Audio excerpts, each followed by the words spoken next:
Here come the boys. Y'all ready to go swimming, baby? Come on. Give it up. Get out of that water. I tried telling y'all, it's swim lessons, baby.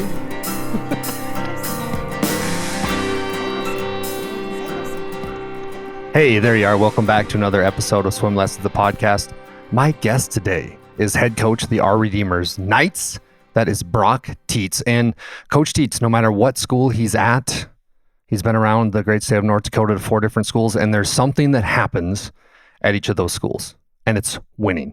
Talking to Coach Teets, I could have talked to him for 3 hours. I talked to him. This is the night. We filmed this the night before the state B. So he's got a lot going on, but he took time, talked to me, and I left there feeling inspired, really looking forward to the state B basketball tournament, and most of all, a new perspective on this Our Redeemer Knights basketball team. I wish them the best of luck. I appreciate the time. I appreciate the high school opening up. We got to film it right on center court of this newly refurbished Knights basketball house, we will call it, the Kingdom. But before we get to Coach Teets, we got to talk about our sponsors because they made today possible. Number one, PSP Network. It's game day, baby. Time to get up and get ready. We're going to be doing audio-only coverage of the Class A state basketball tournament in Bismarck at the Civic Center. Scott Woodmansey will be on the call down there along with Todd Domries. And then up here in Class B land in Minot, North Dakota, live from the Dome. Thursday night, Friday night, Saturday night. It's going to be Jonas Nelson, Owen Patterson, and myself. Dallas Hansen calling the games. Really looking forward to that. It's going to be my first state championship call, so tune in to PSP Network. You can find that on YouTube at PSP Network, or make sure you check out their website. A lot of interesting stuff. Nick Holberg is always posting really cool stuff, and that's at psp.network on the internet website. Next up is River's Edge Bar and Grill, located in Williston, North Dakota. They're known for offering the best happy hour in town, providing unbeatable deals in a lively atmosphere. Guests can also enjoy a variety of entertaining activities, including bingo, trivia, and the very popular Name That Tune. Come on down to River's Edge for great drinks, great food, and great fun. Gotta go check out River's Edge, great food. And then it's Glosso Angus, the great and powerful Glosso Angus, a proud sponsor of Swim Lessons, a podcast. They're your premier source for registered Black Angus cattle since 1973.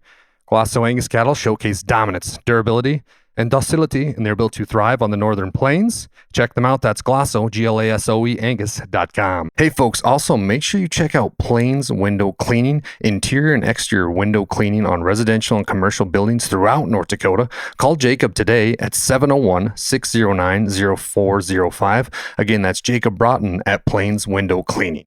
Don't forget to subscribe to our YouTube page. It's at Swim Lessons, the podcast. Those subscriptions help us out a ton. Appreciate everybody's support. It's been amazing these last few weeks. Let's keep this thing rolling. To the moon, baby, to the moon. But appreciate all the sponsors. And now on to a very insightful and a very fulfilling conversation, and that's with Brock Teets. Coach, thanks for doing this. Good to see you. Hey, it's great to see you. Yeah, I'm more than happy to do it. Last time I saw you, you were a Berthold bomber. How was your time there? I loved the teams you had. Yeah, I tell you what, Berthold, man, that community has a soft spot in my heart. I was at Glenburn before that, and my wife and I just had our first daughter. In fact, she was a year old, and I kind of knew it was my last year at Glenburn, and maybe I'm done coaching. Really? At that time, I spent 6 years in Glenburn, and I was thinking, I'm just going to be done. Well, then I had some relatives out in Berthold that reached out to me once I stepped down at Glenburn. I had no intention of coaching again. And the Yale family, in fact, my dad is first cousins with Renee Yale, who their sons are Matt and Dan. Oh, so nice. I've known those kids. I mean, I grew up, around those kids. They're great refs.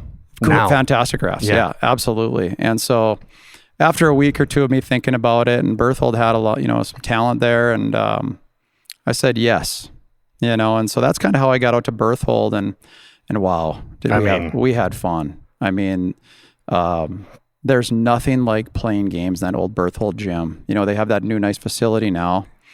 We went out there this year, and I talked to Mr. Rudolph, and I said, geez, it'd have been fun tonight to play that, this game tonight in that old gym, because it was standing room only. When we played DLB or a Bishop Ryan, I mean, the fire code, I'm sure, was violated for sure. So, I think we lost one game there in 5 years in that home gym. It was Matt Yale's senior night, and played Turtle Lake Mercer. I'll never forget it. We shot about 19%. But that was the one game we lost, and then we went on. We lost the state title that year, runner-up to Carrington. Carrington had a nice team, big team. And was that at the Dome? It was at the Dome. I remember that we game. just fell short. Yep. We were just making a run there at the end, and Carrington played really, really well. They had the big Barton kids, 6'7". That was a problem. And but memories in Berthold, I'll never forget those memories. And those kids that I coached, I mean, I still see them to this day. And obviously refereeing, and some of them, got in the coaching, for a while, and see him around, and just Berthold always a special place in my heart. So you've been to like a lot of great Class B towns. It wasn't just our Redeemers and Bishop Bryan. I forgot about the Berthold days. I mean, that's a great basketball town. Glenburn, and then Glenburn as well. Glenburn, great community. Had a blast out there. Had some, we didn't, make a state tournament. I feel bad for that, but we had some really, really good scrappy teams. Yeah. One of my favorite years, I think we won 7 games, and you're probably going, well, what? I mean, that's an awful year. No, it was a great year. I had kids that worked so hard. We got better, and we were kind of that team nobody really wanted to play. We were scrappy, and I remember at our finals, I think we were 7 and whatever, 13 or 14, whatever we finished. I walked away from that year and I go, wow, that was a lot of fun. A lot of fun. So I was a Class A kid, so Class B was all new to me. Like when we went to our first state tournament at Berthold, I didn't know it was such a big deal. Yeah. I came from Minot High. We just went to state tournaments every year. That's just what we did. And, I learned after that first year, I was like, whoa, this city's behind us. This town of Berthold, I mean, it was everything. And so it was just a special time. So when Matt was a senior, how old was Dan? So Dan would have been a sophomore. Did you know he was going to be like the Daniel because he grew up so big. And then like I was talking to a mutual friend named Tanner Peterson. I'm like, what was Dan like? And he's like, well, he ate a lot of Nutter Butters. Didn't eat good, but then he just gets bulky and big. Danielle is one of the best athletes I've ever seen at the age of 14, 15 years old. You can throw Walker Broad in there too. But Danielle, I remember my first practice at Berthold, he was a freshman. And I was working with the bigs, and we were doing drop steps. And Dan went up a couple times. I'm watching him, and I said, Dan, why don't you just drop step dunk it? And he turned to me and he goes, I don't think I can do that. And I said, yes, you can. And so the next time he got the ball, he power dribbled, went up, and he just 2-hand dunked it. And he turned and looked at me, and I said, yeah, son, you got that. Dan, just a tremendous guy, and what a career he had. And wow, he got hurt right before his senior year. He got hurt on the way to Lakota, or on the way to Grand Forks, the state tournament of Grand Forks. We stopped in Lakota to do a walkthrough. And he stepped on somebody's foot under the rim, and he hurt his ankle. I mean, he played on it, but the state never got to see the true Danielle. We battled. We ended up losing to Beulah in overtime in the semis, and Beulah won it that year. But Dan just didn't have it, the regular Danielle, and so I feel bad about that, but what a player. Danielle, unbelievable athlete. What'd you say when he did that walkthrough? Well, I remember looking at Coach Gunderson, my assistant coach at Berthold at the time, and he turned instantly into a white ghost. I mean, he was just sick, and the gym got quiet. Yeah. The gym got instantly quiet, and we ran outside. I had my assistant coach run outside, get a bucket of snow. There was still snow on the ground, and we got his foot in it, and had to bring the team together because they were shocked. And I said, guys, you know what? Dan's going to be fine. And we got to focus up. We're playing Linton tomorrow at 1:00. We got to be ready. And Dan played, but boy, his ankle he just wasn't himself. But bad luck. It was. Hey folks, are you craving authentic, mouthwatering smoked meats? Well, let me tell you where to go. It's Bronson's Smokehouse in Beulah, North Dakota. They've been serving up legendary country-style sausage, jerky, and Slim Jims for over 40 years. Order online today at bronsonsmokehouse.com. That's Bronson's, Bronsons, smokehouse.com, and taste the tradition. It was. I feel bad for Dan. Okay, so you had a great run at Berthold. Mm-hmm. Now it's kind of the new part, the new chapter, if you will. Well, kind of. You go to Bishop Bryan. Mm-hmm. Walk us through that process. So, it was really tough leaving Berthold. Ryan contacted me really early in the late in the spring, and I told him no. I was like, I love Berthold, but as our family was growing, that 20-minute drive there and 20-minute drive back during oil boom, where I'm battling, water trucks and oil trucks all the way there every day. It got tough, and Bishop Bryan's about a 2-minute drive from my house. And, I grew up a Minot High kid, and our rival was Bishop Bryan back when they were Class A. And so that was a difficult decision for me. And, I just said, I got to do what's best for my family, and being in town is going to be nice. First time I was able to coach in Minot. And so I decided to accept that, but that was really difficult for me. And, walking into Bishop Ryan, it was different because they were one of our rivals, for sure. I was going to say, yeah. But that was really tough because I was leaving kids like Austin Lee and some of those great kids out in Berthold, and we had some really good teams, and we had to go to Berthold that year, and they put one on us, and I knew it was coming. I mean, they were that energy in that gym, and no disrespect. I mean, it's all about respect. I mean, it's all about respect, and I respect those kids, and I think they know how hard that decision was for me. But I end up at Ryan, and anytime you go to a new school, it's you start over. Mm-hmm. I'm not saying my way is the right way, but you're just different than what they had there before, and we had to change the culture at Ryan.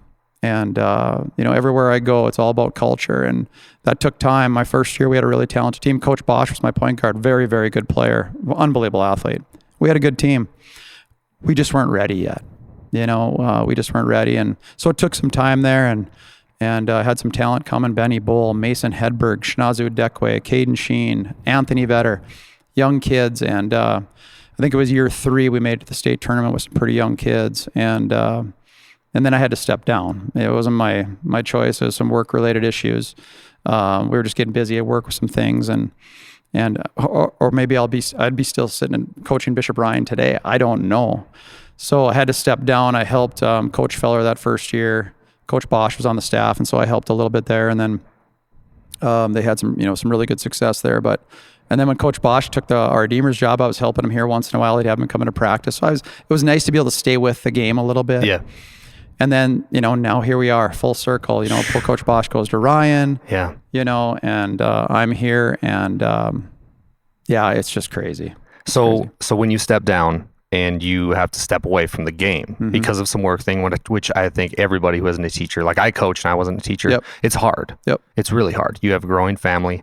How did you take that mentally? Because that couldn't have been an easy thing. You love the game of basketball a lot. Your whole life, 80% of it is work, and then you got this other 20% family. But you used to have that big part of your life that was basketball. How was that to leave the game for a little bit? It was awful. I bet. I'd go to the games, and I'd sit in the stands, and there's Benny Bull out there and Mason and all these guys, and the time I spent with these kids, and gut-wrenching. I mean, to sit in the stands, it's just gut-wrenching. I don't even know how to explain it, but it got better. I learned a lot sitting in the stands as far as what goes on in the stands, and some of the comments made.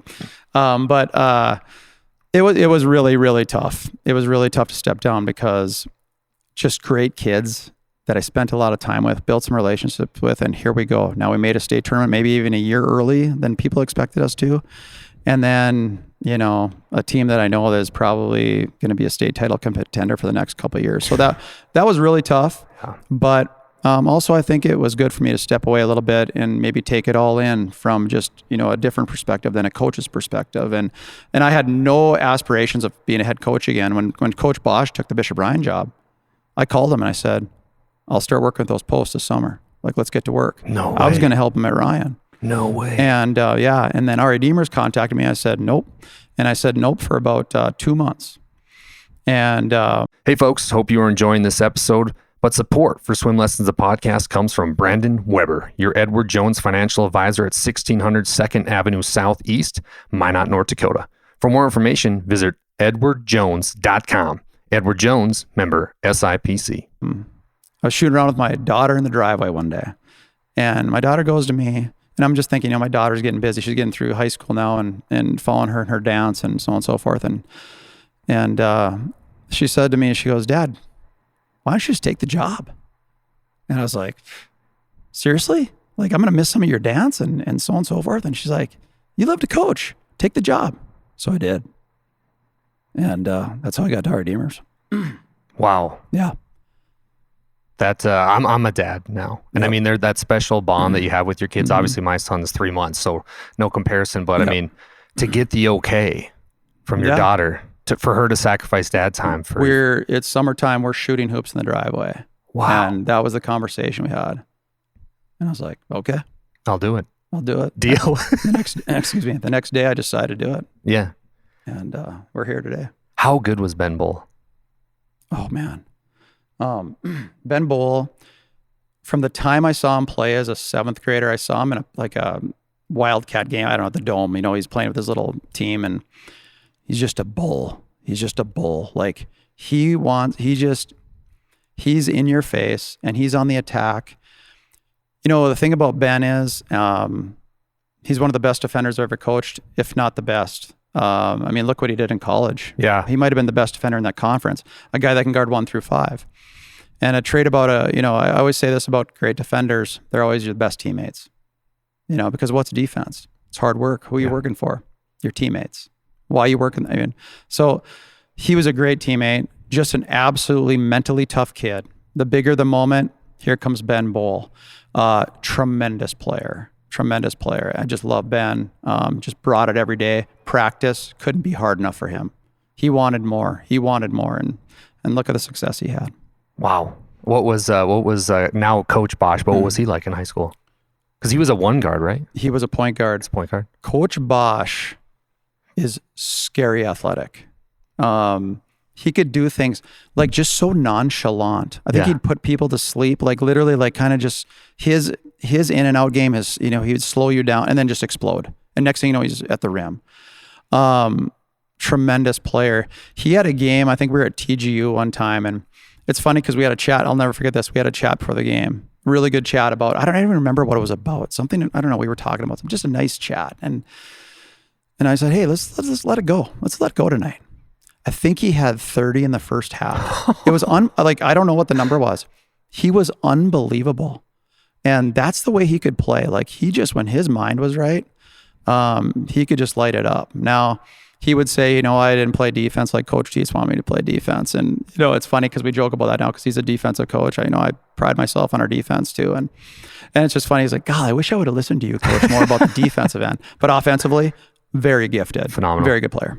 Okay, so now you come to our Redeemers. You get to reignite that fire in your soul, if you will, when it comes to basketball. What was the first step you did in establishing this program? Well, it's funny because when I took the job, I got some phone calls from some people, and they were shocked.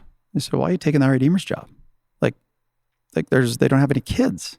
There's nobody there." I had 7 kids, freshman to senior. No way. Yep. Now, albeit good, I had a really good group, freshman to senior, like pretty senior dominant. That's nobody. Yeah. So we had 7 kids. And I think people were just wondering, like, if you're getting back into coaching, maybe take on a better job, maybe with more kids and more whatever. And one thing about me, I like a challenge. I wanted to be in Minot. And so I was like, you know what?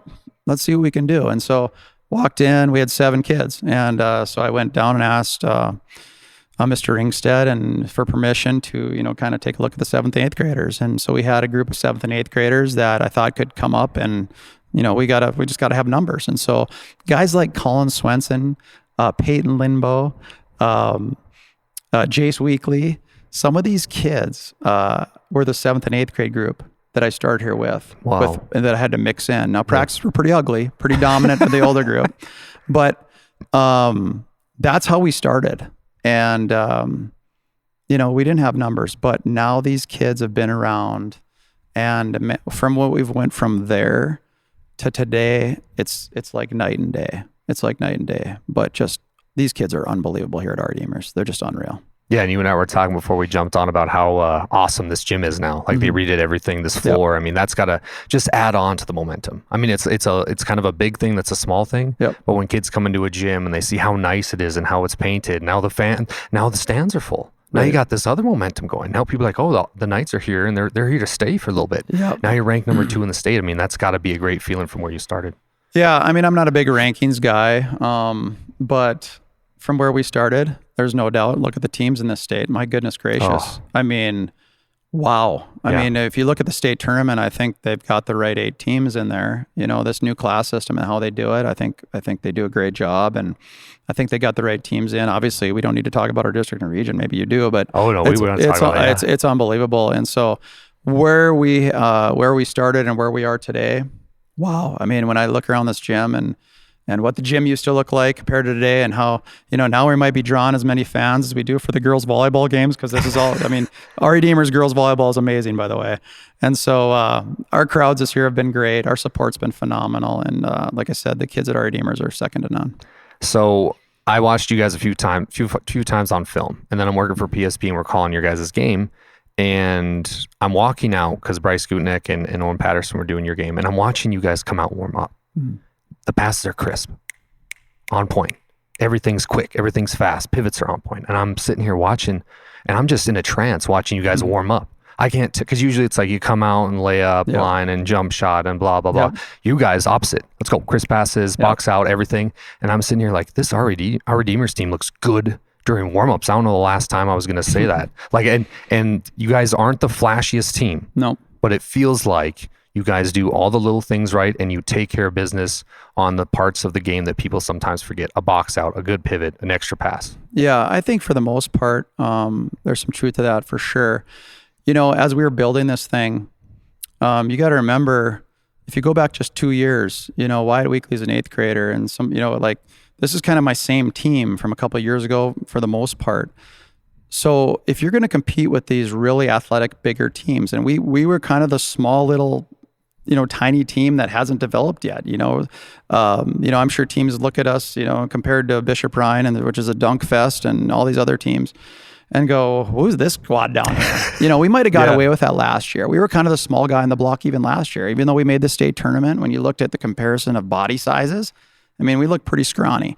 So if that's the case, you got to be really fundamental. You really do. Like we have to create our shots. It's not like we can give the ball to a Walker Broad and say, okay, you go do your thing and whatever. We really don't. We didn't have that. We're developing that now. You can maybe see that a little bit, but over this off season, the biggest difference is we've just gotten physically bigger. Like we've grown. We went from 14-year-old point guard to 15-year-old point guard.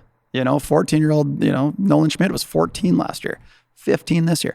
Just physically got bigger. Jace Weekly's stronger. Andrew Eby's stronger. I can go down the list. We just physically grew. And so you put that with some fundamental work, and I think that's why we're having some success this year, because 2-3 years ago, that's how we had to focus on, because we weren't going to out-athlete somebody. We had to manufacture our shots. So that's only made us better. I talked to Coach Bosch about this the other night, and how your guys' district tournament, they were calling it the mini state tournament. You had Velva, you guys, Bishop Ryan, West Hope Newburgh, defending state champs. It was a battle, and that double OT game was phenomenal. But then we, fast forward to regionals, it's like, okay, now this first game and this other district's coming in. We got to take care of business on this. And then it's going to get a little dicey here, because it ends up being the same 4 teams. Yep. Take us to that semifinal regionals. What's going through your mind, Coach? Well, we have, we win the district, great game with Ryan, obviously. And then, semifinal night, you beat Ryan, you think, okay, well, that should be the easier path. Well, it wasn't, because you got West Hope. And I'm not saying, and that's no disrespect to Velva. There was no easy path. Velva is amazing. But anytime you're going up against the state champs, that brings a different level. So, getting to that semifinal night, obviously we beat West Hope earlier in the year. Phenomenal team. And so many issues defending them. My kids, they showed up. And they played fantastic defense that night. And so I tip my hat to them. I'm like, you guys, as far as our game plan goes, they just handled it. And I always say, when we're focused defensively on our task at hand, we will be in every game this year. I truly believe that. But kids played phenomenal against West Hope. And so we survived that game, and then we move on to Bishop Ryan again. And it's like, it felt like we played them 2 days ago. Yeah. So as much as you want to sit and enjoy it, okay, we had a great win against West Hope. I enjoyed that for about 20 minutes, about my ride home on my way home. And then I was thinking about Bishop Ryan. And it's just, this time of year as a coach, it's an absolute grind. You're mentally it's on to the next. And so, it feels like a state tournament, and now we're getting ready for our state tournament. And so, hopefully we got some gas in the tank. How about the Nolan Schmidt kid? You talk about tough downhill runner heading south when he goes towards the basket. Do you know who Drew Kemple is from Century? I do. He kind of similar a little bit, and talk a little about him, Coach. Well, and talking about Ben Bull, kind of reminds me of Nolan Schmidt. Really? Yeah, just the mentality. Yeah. Extremely competitive. Nolan Schmidt is one of the most competitive kids, just like Ben Bull, very competitive. Seth Wistoff, very competitive. I go through some of these kills. You coach Seth Wistoff? Oh my goodness. You want to talk about Seth Wistoff? Let's keep going. Let's go. Yeah, if you want to talk go. about a player, I'll talk about Seth Wistoff. Anyway, so the Nolan Schmidt, and he reminds me of Ben Bull. He got his varsity time by his defense, and his offensive game has improved so much. He loves basketball. He wants to win more than anybody. I mean, this kid, a tremendous kid too. Like, he came up to me before the West Hope game in the semifinal, and I had some other kids ready to handle with Broughton, give Nolan a rest and do some different things. And Nolan came up to me after I addressed the team, and he was walking out. He goes, "Coach, I can give you 32 on Broughton tonight. I'm ready."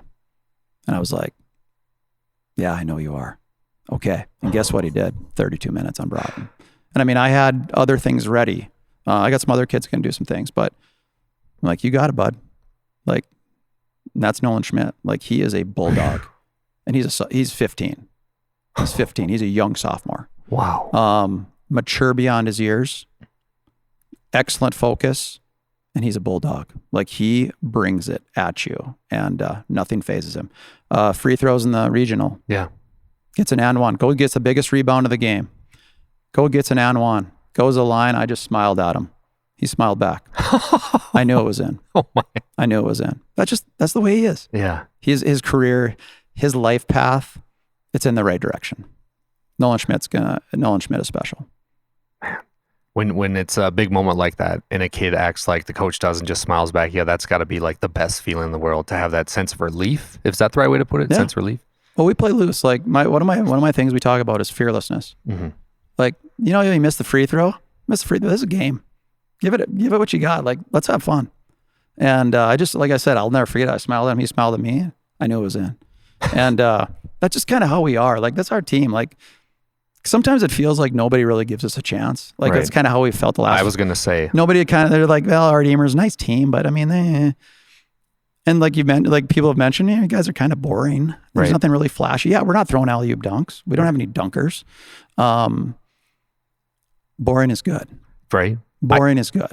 What's the big man's name? Eby? Andrew Eby, yeah. Eby, I call him the Tim Duncan of Class B. Like, he does everything like just the right way, and he's not gonna score a bunch, but he'll do the little things, and I like his game a lot. I think he's an unsung hero on the team. We wouldn't be here without Andrew Eby. Yeah. He's about 7-8 points a night.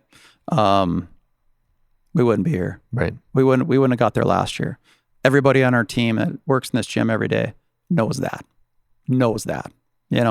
People talk about Wyatt and Nolan and Jace and Linbo shooting his threes.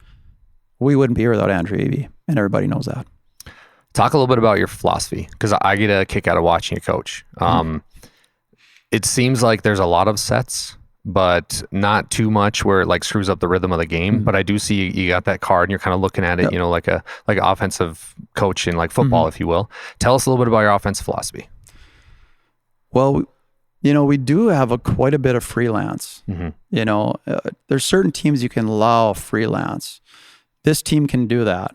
If you see us play, we do a lot of different things. Like, we set a lot of ball screens, we slip ball screens, we ghost ball screens, we reject screens. That's what we spend a lot of time in the off season, learning how to play. Such an important factor in basketball. We have these trainers, which is great. I think we've got some great trainers, great individual work. But boy, basketball is about learning how to play as a team. So we do a lot of freelance. We do. Do we run some sets? For sure. And you know what? I'm a big believer in that. You have to. Like, there's a certain matchup you got to exploit. Well, this is how we're going to get the ball at a certain point. And so we mix it up. It depends on how the game flow is going. Sometimes I just get out of these kids' way and just let them go, with certain rules, of course. But I think we do a good job. And I said this at the beginning with our team. I said, the way a lot of these teams play, like the West Hopes and Velva, where they run so many different defenses and the pressure and this and that, and they trap. I said, the team that's going to win the state championship is going to be the best freelance motion team, a team that can just play. And we work on that almost every day, where I just give it 5 minutes or 10 minutes and I just say, hey, we're going to go motion and we're going to start with this, play out of this, or I'll stop practice. Stop it right here. Okay, here's what I think we should do out of this. Go. And they play out of this. So that's how you learn. And there's nothing like a team of 5 guys on the court that all know how to play the game. You will win a lot of games against more athletic teams with a team like that. Was this past regional tournament one of the most talented regional tournaments you've been in? I mean, because you got Coach Sundrell, who wins Coach of the Year, and he doesn't even make it to state. Yeah, great coach. Anthony Lee coming off the state championship. Yep. Coach Bosch, great Bishop Ryan thing. I mean, 4 great coaches. One gets left out of the state tournament. I mean, how great of a region was this? Yeah, well, really good. In fact, I mean, I can go down the other district, Wally Beckman and Mohall, Larry Dirt, Glenberg. I think we have some of the best coaches in the state. In this area. I mean, these guys put so much time in. They care. I always said about coaching, the first thing is you better care, right? If you don't care, it's not going to work out, and these guys care. It's just impressive how these guys prepare. Like, if you go into a game and you're not prepared in our region, you're not winning. Like, it's just not going to happen.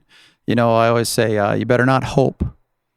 Right? Yeah. Hope only brings you so far. Right. It's like on sometimes a rebounding. Ryan kicked our tail on the boards the other night.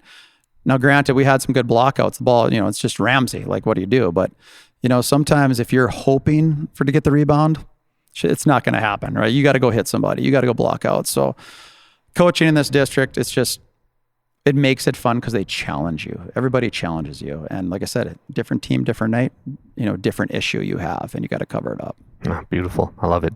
Take me into your mind right now. You're getting on the bus. You're heading up to the Dome. Round 1, number 2 ranked in the state. What's going to be your mantra and your mindset when you walk in the locker room to talk to the kids? Not much is going to change. It's funny because every game I think I have a different, something just comes to me. I don't really plan it. It's just on my way to the locker room, something just hits me. Like, I'm going to talk about this. But one thing through tournament play, we've been talking about 3 things. We talk about our focus. I write this on the board: focus, fearless, and fun.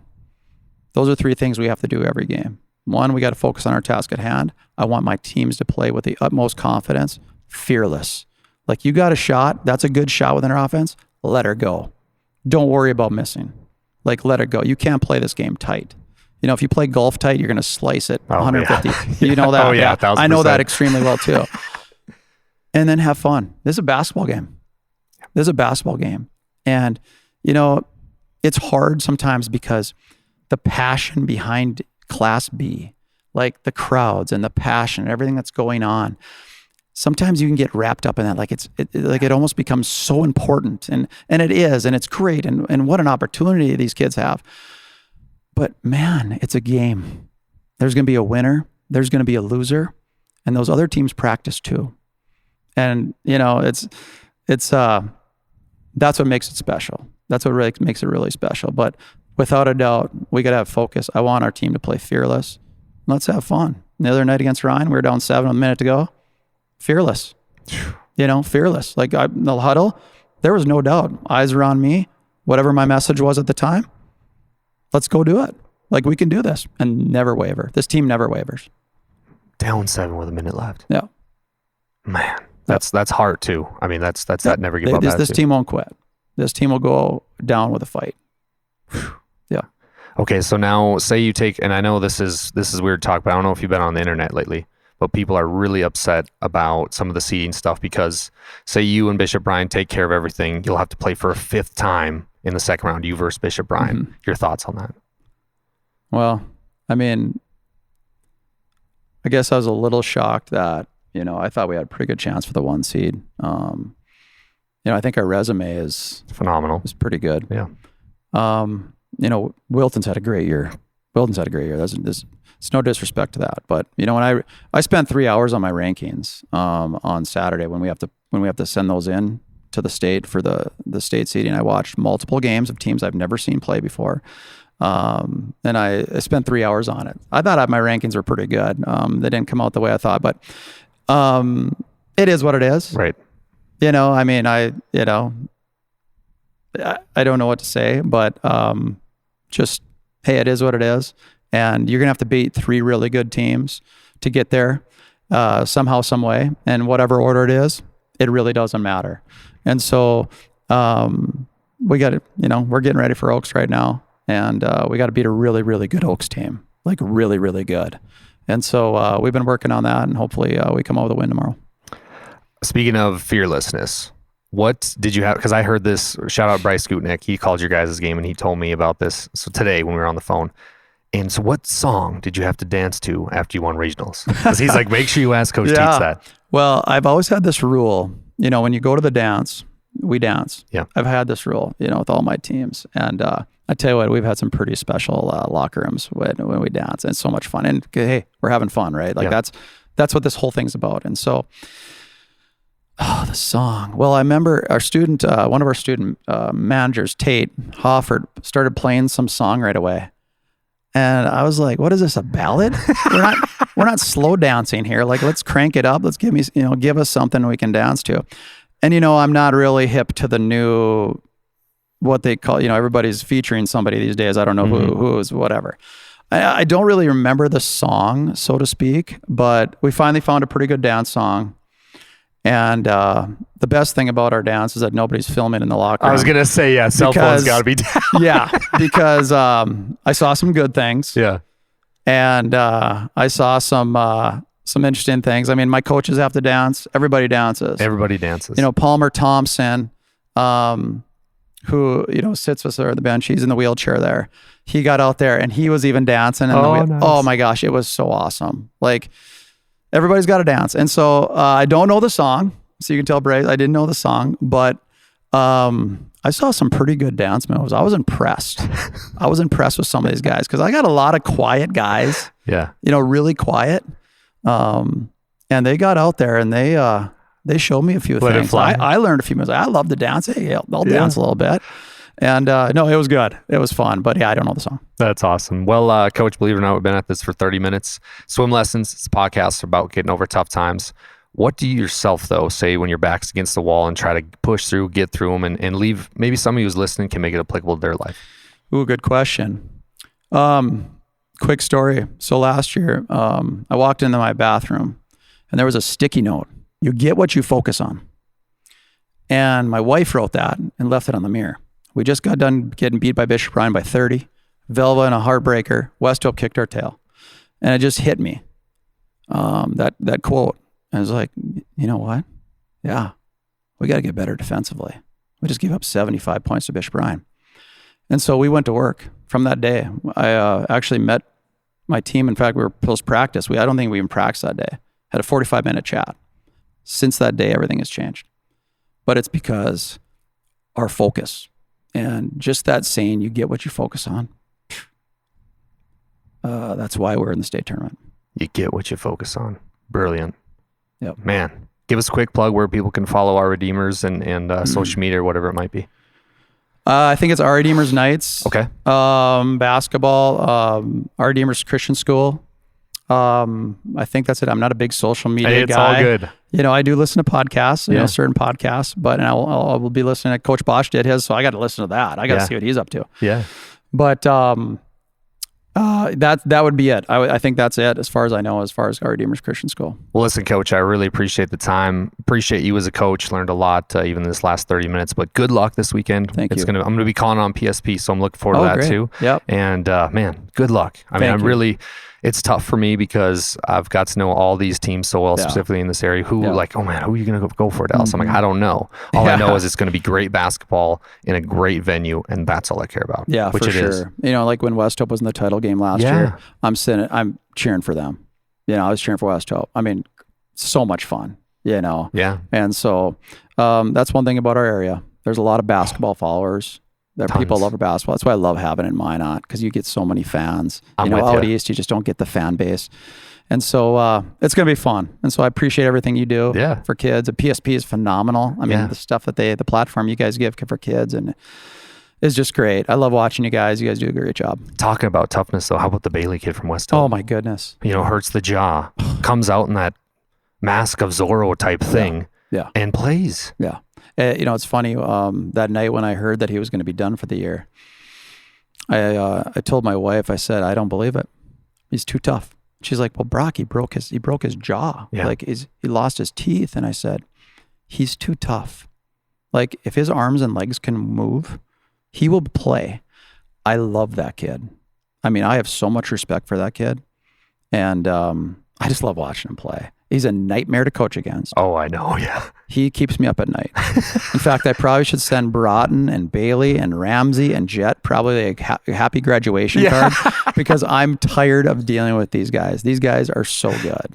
I talked to one coach in the area and he's like, I won't name his name, but he goes, I'm going to go to that graduation just to make sure they actually graduate and leave the room. Like, I just want to be done with them. But I know. And I don't mean this to sound bad. Like these are great kids. Like I have respect for all these kids, the kids at Velva and all these kids that are just so talented. But it's just kind of funny that we joke about that because, you know, it seems like for so many years, I always say this, like when a group graduates, there's something about when I take that folder of scouting report that it just gets bigger and bigger and bigger throughout the years. And I just put it in the trash and say, that is done. I don't have to deal with them. But then it goes full circle. Here comes the new crop of legends that Bishop Brian has or whatever it is. Before I forget, Seth Wistoff. Yeah. I got to give you Seth Wistoff. Yeah, let's talk about this. So I talk about Seth Wistoff every year to my basketball teams. And I always stand outside the court. And then I said, okay, so this is Seth Wistoff, the nicest human being you'll ever meet on that side of the sideline. When he walked on the court, he honestly was one of the best players I've ever coached. I've never seen anything like it. His mid-year senior year at Glenburn, he was averaging 26 points, 22 rebounds a game. Now, for anybody that's a rebounder, go out and that's all you do. Just go try to rebound. 22 rebounds a game. Teams started blocking him out with 2 players. Teams started going triangle and 2, and the 2 were on Seth. Dominant player. I believe he was a second-team All-Stater. It was a shame. He was a first-team All-Stater. He should have been a Mr. Basketball candidate. He was one of the best basketball players I have ever coached. One of the greatest human beings I've ever been around. Just unbelievable. Seth Wistoff, unbelievable. Shoot it from anywhere. Yeah. I mean, he'd bring it up. He was our best ball handler. He was 6'3", probably 255 senior year. He'd bring it up against a guard, hit the wing, back screen him in, good luck in the post. And if he missed it, he'd get the rebound, put it back. He was so good. He was a quarterback too, right? Yep. On the team. I remember going up to Glenburn watching him play. And remember Craig Bull, the old NSU coach? So he was up recruiting Seth. Well, Seth's family's all UND. Oh, yeah. And so I was visiting with Craig and Mr. Bull's like, God, I want this Wistoff kid. I go, oh, yeah, you do. This kind of kid you want in your program. And I remember there was a play where Seth was rolling out to the right and he had 3 guys, 2 guys on his shoulders hanging on him on one side and a guy on his leg. And he's dragging the one guy and he's literally has 3 guys on him and he goes for, 10 yards and just, he was a beast. But his mentality, he is so mentally tough. So, people don't, talk about Seth, always about football. Anybody that played against him in basketball knows exactly what I'm talking about. Yeah. He was really, really good. Special player. He was a dude. Absolute dude. Because now he's the AD up in Powers Lake, so I run into him every He's now a principal, and it's just perfect for those kids. Oh, yeah. We were at Powers Lake last year, and I was chatting with him in the hallway, and school got out, and you should have seen all the kids say good night to Mr. Wistoff. Really? Good night, Mr. Wistoff. Have a great... And I'm like, yeah, because this is the type of human being he is. It works. Special human. Well, I don't want to hold you up too long. You got a state tournament tomorrow. I appreciate this so much, and we'll see you tomorrow at the Okay. I appreciate it, Dallas. Yeah, Thank you. That's a wrap.